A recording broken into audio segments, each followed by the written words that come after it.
Salah satu contoh metode dalam mengislamkan seseorang, adalah sewaktu dia melihat seseorang yang sedang memancing ikan. Namun orang itu kelihatan sedih karena tidak mendapat seekor ikan pun. Lalu dihampirinya dan disapa, "Bolehkah saya meminjam kailnya?" Orang itu memperbolehkannya. Syekh Abdul Muhyi mulai memancing sambil berdoa. Bismillahirrohmanirrohim. Asyhadu alla ilaha illallah, wa asyhadu anna Muhammadur Rasulullah. Setiap kail dilemparkan ke dalam air, ikan selalu menangkapnya. Tidak lama kemudian ikan yang didapat sangat banyak sekali, sampai membuat orang tersebut keheranan dan bertanya, "Apa doa yang dibaca untuk memancing?" Beliau menjawab, "Basmalah dan syahadat." Akhirnya orang tersebut tertarik dengan doa itu dan masuk Islam.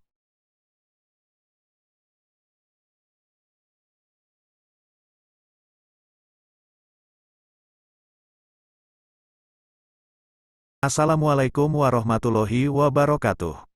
Syekh Abdul Muhyi adalah seorang ulama yang telah berjasa dalam menyebarkan agama Islam di Jawa Barat.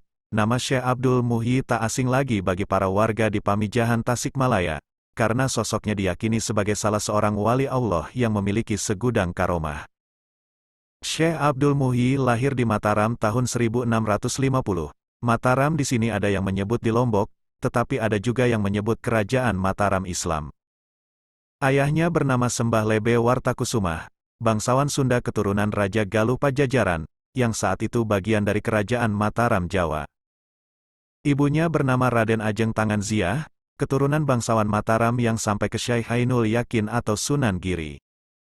Syekh Abdul Muhyi diyakini sebagai waliullah dan dihormati masyarakat pesantren.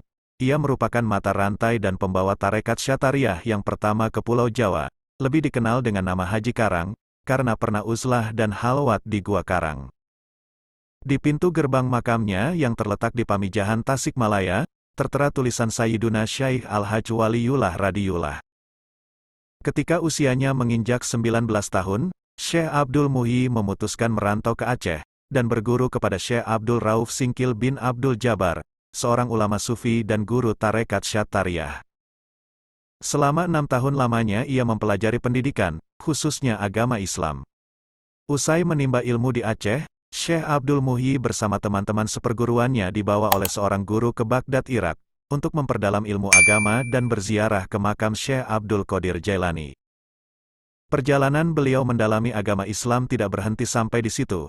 Syekh Abdul Muhyi pun menyambangi Makkah untuk menunaikan ibadah haji, sekaligus mempelajari lagi ilmu agama Islam. Saat berada di Makkah, Syekh Abdul Muhyi mendapat ilham lewat mimpi yang tentang kewalian dan keistimewaan yang akan diterimanya. Dalam mimpi tersebut, beliau diperintahkan pulang ke tanah Jawa dan pergi ke sebuah gua. Setelah ibadah haji diselesaikan, Syekh Abdul Muhyi kembali ke Jawa dan menikah.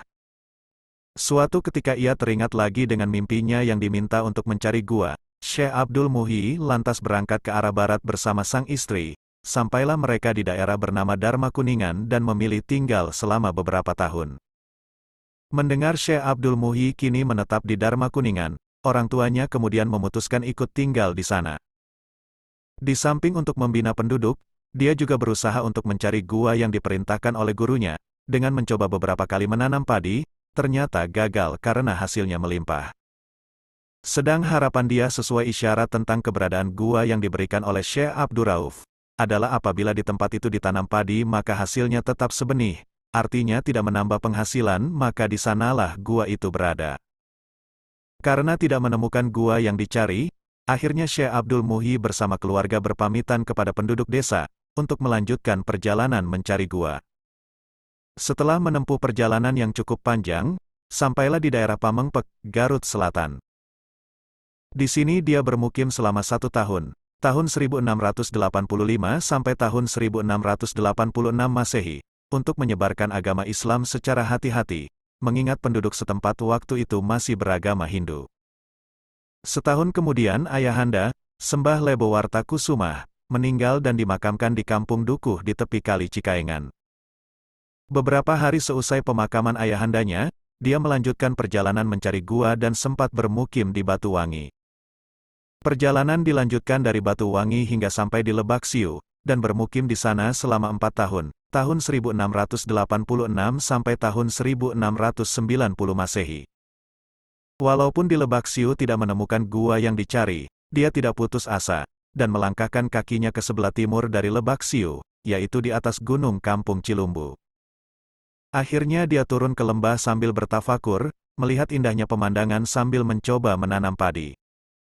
Bila senja tiba, dia kembali ke Lebak Siu menjumpai keluarganya, karena jarak dari tempat ini tidak begitu jauh, sekitar 6 kilometer. Suasana di pegunungan tersebut sering membawa perasaan tenang, maka gunung tersebut diberi nama Gunung Mujarot yang berarti gunung untuk menenangkan hati. Pada suatu hari, Syekh Abdul Muhyi melihat padi yang ditanam telah menguning dan waktunya untuk dipetik.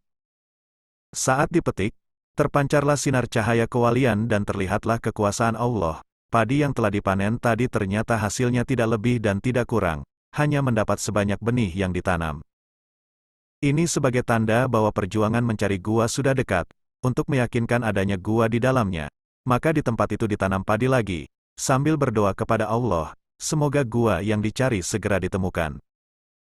Maka dengan kekuasaan Allah, padi yang ditanam tadi segera tumbuh dan waktu itu juga berbuah dan menguning, lalu dipetik dan hasilnya ternyata sama, sebagaimana hasil panen yang pertama. Di sanalah dia yakin bahwa di dalam gunung itu adanya gua. Sewaktu Syekh Abdul Muhyi berjalan ke arah timur, terdengarlah suara air terjun dan kicauan burung yang keluar dari dalam lubang. Dilihatnya lubang besar itu, di mana keadaannya sama dengan gua yang digambarkan oleh gurunya. Seketika kedua tangannya diangkat, memuji kebesaran Allah. Telah ditemukan gua bersejarah, di mana di tempat ini dahulu Syekh Abdul Qadir Al-Jailani menerima ijazah ilmu agama dari gurunya yang bernama Imam Sanusi. Goa yang sekarang dikenal dengan nama Goa Pamijahan, adalah warisan dari Syekh Abdul Qadir Al-Jailani, yang hidup kurang lebih 200 tahun sebelum Syekh Abdul Muhyi. Gua ini terletak di antara kaki Gunung Mujarot. Sejak goa ditemukan, Syekh Abdul Muhyi bersama keluarga beserta santri-santrinya bermukim di sana. Di samping mendidik santrinya dengan ilmu agama, dia juga menempuh jalan tarekat. Menurut pendapat yang masyhur, sampainya Syekh Abdul Muhyi ke derajat kewalian melalui Thariqah Mutabaroh Satariyah, yang silsilah keguguran atau kemursyidannya sampai kepada Rasulullah Shallallahu Alaihi Wasallam. Berikut silsilahnya. Rasulullah Shallallahu Alaihi Wasallam, Ali bin Abi Thalib, Sayyidina Hasan, Sayyidina Zainal Abidin, Imam Muhammad Bakir, Imam Jafar Shodiq, Sultan Arifin, Yasidis Sultan, Syekh Muhammad Maghribi, Syekh Arabi Yasidil Asyik, Said Muhammad Arif, Syekh Abdullah Satari, Syekh Hidayatullah Syarmat, Syekh Haji Hudori, Said Muhammad Goizi, Said Wajhuddin, Said Sifatullah, Sayyidina Abdi Muwib Abdullah Ahmad, Syekh Ahmad bin Muhammad atau Ahmad Kosos, Syekh Abdul Rauf, Syekh Haji Abdul Muhyi.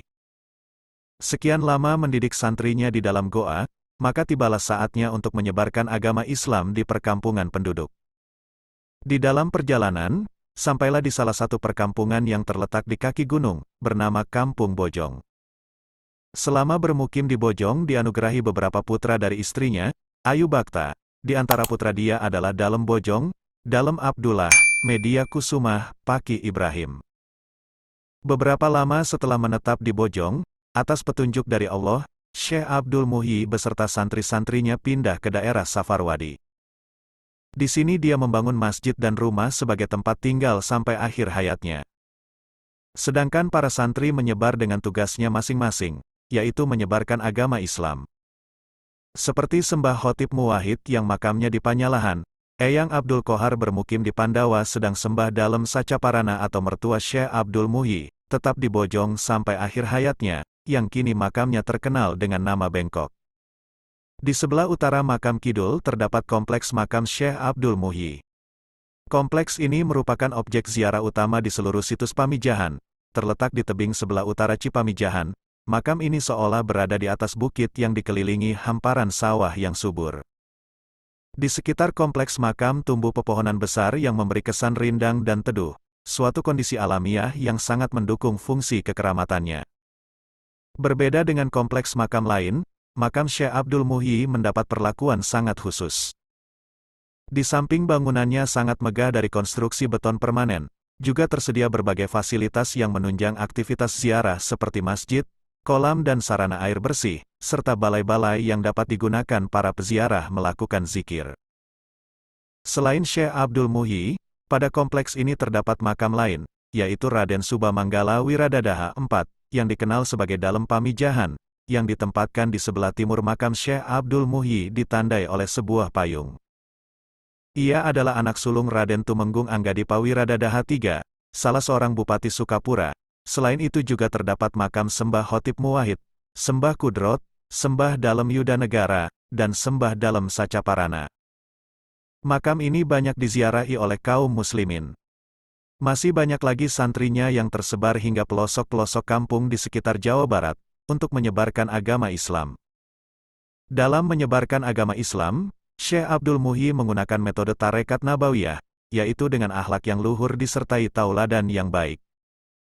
Salah satu contoh metode dalam mengislamkan seseorang, adalah sewaktu dia melihat seseorang yang sedang memancing ikan.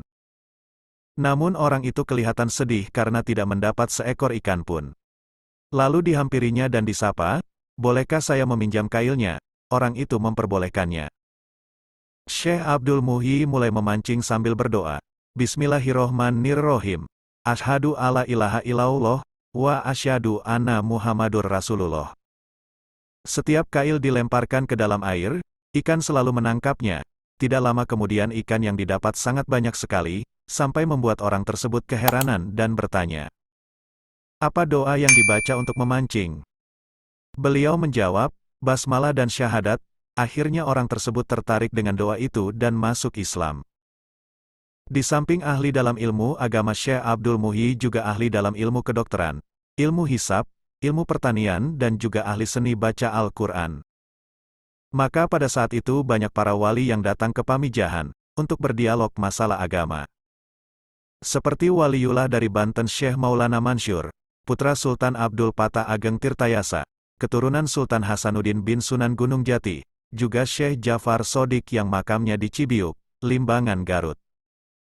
Kerajaan Talaga Manggung, yang dipimpin oleh Prabu Pucuk Umum atau Raden Rangga Mantri, yang merupakan cicit Raja Pajajaran Prabu Siliwangi atau Sri Baduga Maharaja. Sunan Wanaperi atau Arya Kikis menurutnya merupakan putra sulung dari Prabu Pucuk Umum, dari Ratu Sunyalarang, dan menjadi raja di Kerajaan Talaga Manggung pada tahun 1553 sampai tahun 1556 Masehi. Dan mendirikan pesantren tertua di Majalengka, serta memindahkan ibu kota Kerajaan Talaga, dari Sangiang ke Wanaperi yang termasuk wilayah desa Kagok saat ini. Setelah Ratu Sunyalarang meninggal dunia, Arya Kikis atau Sunan Wanaperi mendirikan pesantren dan mendatangkan guru mengaji Syekh Said Faqih Ibrahim, yang merupakan putra Syekh Abdul Muhyi dari Pamijahan Tasikmalaya. Yang makamnya berjarak 1 kilometer dari sini atau dikenal dengan Sunan Cipager. Masa-masa pemerintahan Sunan Wanaperi diwarnai dengan perkembangan Islam yang pesat.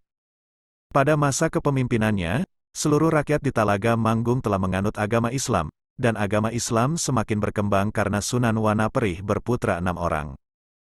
Yaitu Dalem Cager, Dalem Kulanata, Apun Surawijaya, Ratu Radeya, Ratu Putri dan Dalem Wangsa Goparana. Keturunannya turut menyebarkan Islam bahkan sampai keluar wilayah Majalengka. Ratu Radeya menikah dengan Arya Saringsingan, sedangkan Ratu Putri menikah dengan anak Syekh Abdul Muhyi dari Pamijahan Tasik yaitu Syekh Said Faqih Ibrahim. Dan mereka menjadi penyebar Islam, di samping putranya Dalem Wangsa Goparana yang pindah ke Sagala Herang, dan keturunannya menjadi terah Bupati Cianjur seperti Bupati Wiratanudatar pertama atau Dalem Cikundul, dan seterusnya. Cukup sekian kisah cerita dari Syekh Abdul Muhyi kali ini, semoga bermanfaat. Salam hangat dari kami, wassalam.